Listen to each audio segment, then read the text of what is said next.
Aujourd'hui, je vais vous prouver que blanc, ce n'est pas une couleur de peau. En effet, contrairement à ce qu'on pense, que blanc, c'est une race biologique vieille de 50 000 ans, je vais vous montrer que c'est plutôt une catégorie sociale dont les frontières fluctuent selon les contextes historiques et politiques. Et pour illustrer ça, je vais prendre l'exemple du footballeur Franck Ribéry et du rappeur Jul.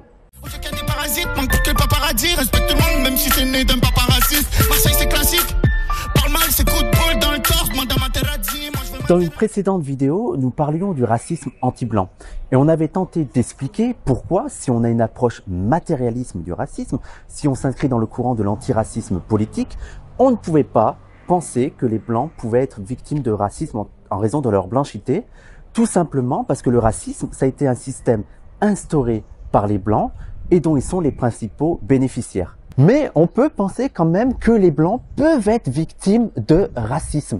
Alors, ça peut paraître paradoxal, mais je vais vous expliquer ça. Prenons l'exemple de Franck Ribéry, qui s'appelle en fait Franck-Henri Pierre Ribéry, et qui est né à Boulogne-sur-Mer, et qui est donc un Français bien blanc, né de parents blancs et de parents français. Et ben, ce Franck Ribéry, qui est vraiment le Français par excellence, il peut être victime d'une forme de racisme.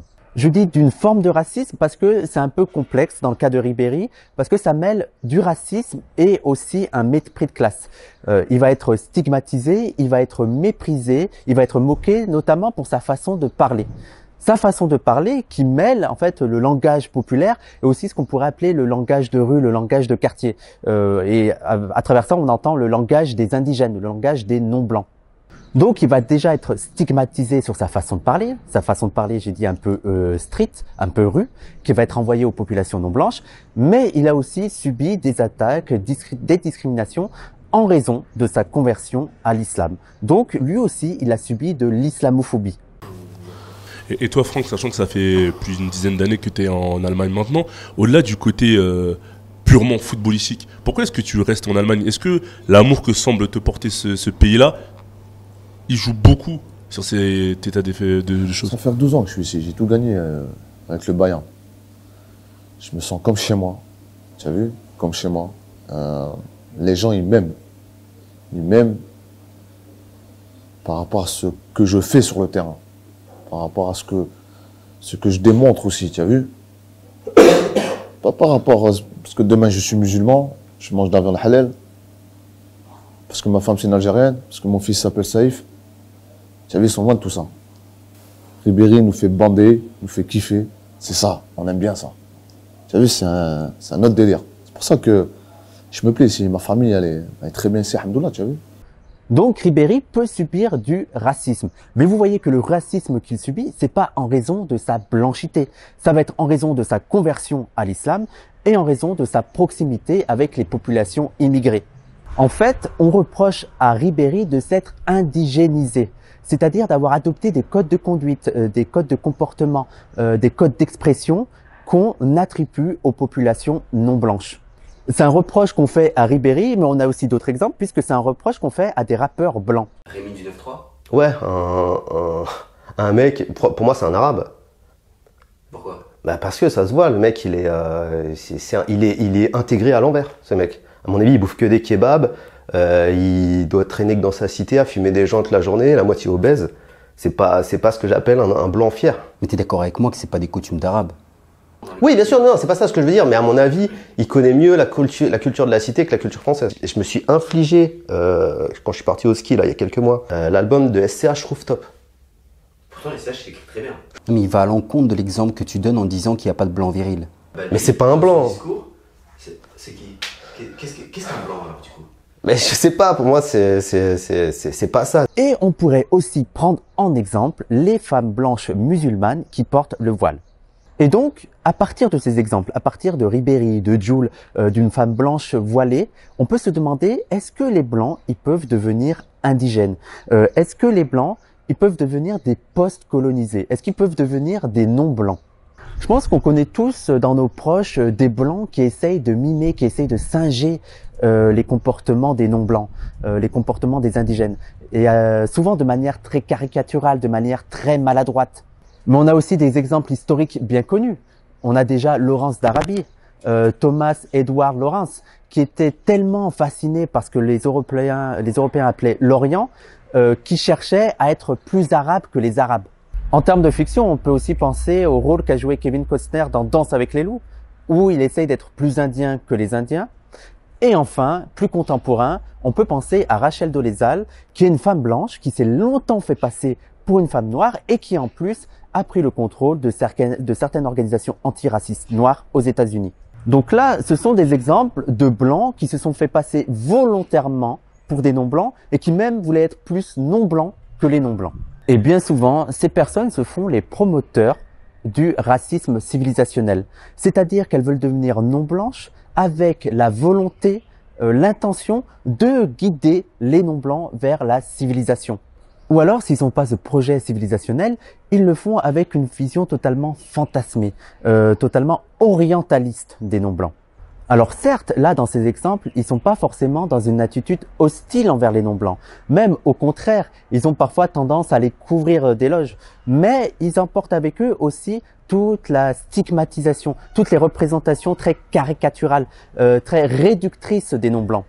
C'est par exemple aimer les noirs parce qu'ils danseraient bien, ou parce qu'ils sont stylés, ou parce qu'ils sont athlétiques, ou parce qu'ils sont plus performants sexuellement. Et il y a une fascination qui les entraîne à vouloir leur ressembler. Et nous, on dit que ça, c'est de la négrophilie. Et la négrophilie, c'est comme la négrophobie. C'est du racisme. Il y a un film qui travaille très bien cette notion, c'est Get Out, que je vous invite à aller regarder si c'est pas déjà fait.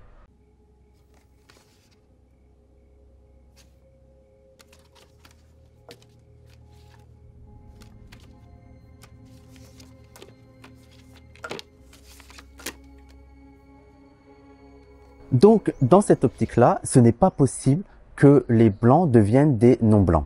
Le transracialisme, ça n'existe pas. C'est pas quelque chose de sérieux.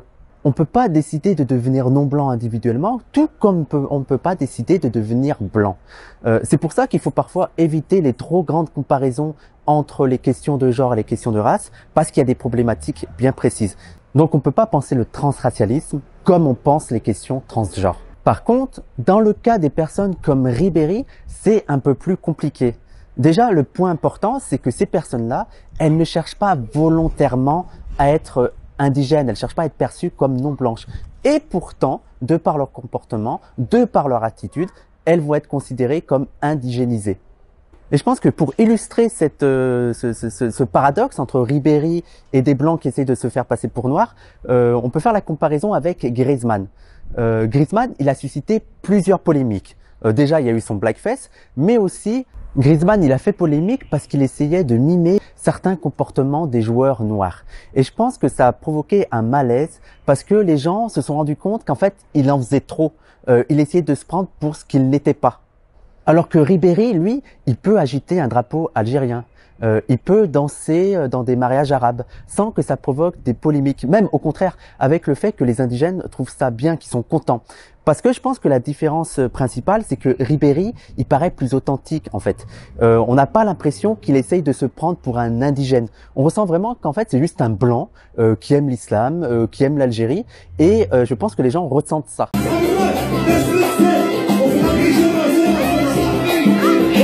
Et je pense que la différence profonde entre Ribéry et Griezmann, c'est que Ribéry, il essaye pas de singer des comportements dits indigènes. Quand il en a, c'est simplement parce que il a vécu au milieu des indigènes. Et donc, ça se fait naturellement. Et quand on regarde qui sont ces blancs, eh ben, on remarque que ce sont surtout des blancs pauvres, des blancs des classes populaires, des blancs prolos. Et plus précisément, ce sont les blancs qui habitent dans les quartiers dits populaires.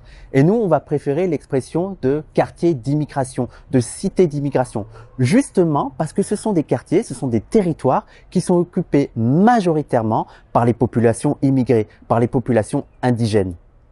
Et c'est justement parce qu'ils habitent dans ces quartiers, qui vivent au milieu des indigènes, que c'est leurs voisins, leurs amis, leurs collègues, et qui vivent dans cet environnement-là, que petit à petit, ils vont finir par adopter des codes de conduite, des comportements et même des manières de penser qu'on va caractériser comme indigènes. Et donc, ça se retrouve dans plein de domaines, que ce soit la manière, comme je l'ai dit, de penser, de se mouvoir dans l'espace, de s'habiller, mais même les goûts culturels, la musique, les films, ils vont emprunter tous ces codes-là. Et je pense que l'illustration aussi la plus connue de ça, c'est sûrement Jul. Jul, ça reste un blanc, mais c'est un blanc indigénisé, c'est-à-dire qu'il a pris tous les codes culturels des non-blancs, et pas par volonté en fait, mais juste parce que il a grandi avec eux, il a évolué avec eux, et c'est même ses références à lui. Et il a adopté tous ces codes sans que ça nous paraisse en fait surjoué, sans qu'on ait l'impression qu'il essaye de se faire passer pour quelqu'un d'autre. Et ça explique pourquoi il est aussi accepté dans le monde du rap, et pourquoi il est aussi accepté chez les indigènes, et pourquoi les indigènes disent que le J c'est le S. Putain, on dirait un boomer qui parle de rap.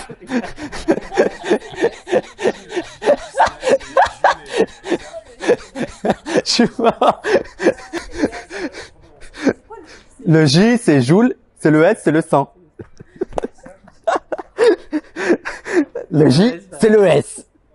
Et cette indigénisation, elle peut aller très loin, puisqu'elle peut influencer même les croyances religieuses. Et on a l'exemple de beaucoup de blancs qui se convertissent à l'islam, et on a donc l'exemple de Franck Ribéry. Mais donc, forcément, ces blancs-là, en adoptant des codes sociaux qui sont vus comme indigènes, forcément, ils vont en vivre aussi les stigmates, c'est-à-dire des discriminations raciales. Et bien sûr, des discriminations raciales qui sont aussi mêlées, comme toujours, avec une forme de mépris de classe à l'encontre de ces blancs. Mais pour autant, ils ne seront pas des non-blancs. Ils ne peuvent pas devenir des indigènes. Ils seront des blancs indigénisés, mais ils resteront blancs. Le processus de racialisation, il a des limites. Racialement parlant, ils restent blancs. Mais non pas en raison de leur épiderme, ou de leur nature, ou de leur essence, mais il y a d'autres raisons à cela. Parce que malgré toutes ces attaques à l'encontre de Ribéry, de Jul ou de tout blanc indigénisé, ce qui montre qu'ils ne peuvent pas être 100% indigènes, c'est qu'ils sont toujours considérés comme chez eux, dans leur pays. Il n'y a personne qui a dit à Ribéry, rentre chez toi. En fait, il reste français malgré tout. Et ça, c'est le privilège de la blanchité à l'intérieur de l'État-nation. Prenons l'exemple intéressant des femmes blanches converties à l'islam qui portent le voile. Elles sont perçues comme musulmanes à travers leur voile, mais il suffirait qu'elles le retirent pour qu'elles redeviennent blanches. Tandis que des femmes non blanches qui portent le voile, même si elles le retirent, elles seront toujours perçues comme indigènes. Alors, je précise tout de même, j'ai dit qu'il suffirait qu'elles enlèvent le voile, mais j'ai bien conscience que c'est pas un acte facile. Les femmes blanches qui portent le voile, ça a été un processus de décision très important, et elles peuvent pas décider comme ça de l'enlever. Mais il y a eu des exemples qui montrent des expériences de femmes blanches qui ont porté le voile et qui l'ont enlevé ensuite, et qui montrent comment elles sont redevenues de nouveau blanches. Et pour finir de vous convaincre que Jul et Ribéry restent des blancs, c'est qu'ils sont vus comme des traîtres parce que trop proches des quartiers. Pour résumer, le transracialisme n'existe pas. On ne peut pas passer d'une catégorie à une autre. Parce que l'abolition de la race, ça peut pas être un processus individuel. Ça doit être un combat collectif et politique.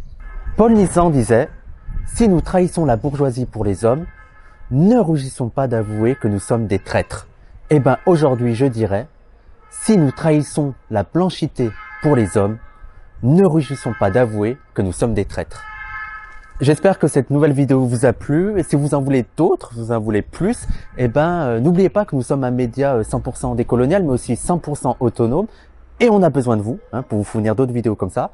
Donc si vous voulez nous soutenir, n'hésitez pas à le faire via la page Tipeee de Parole d'Honneur pour nous faire un petit don.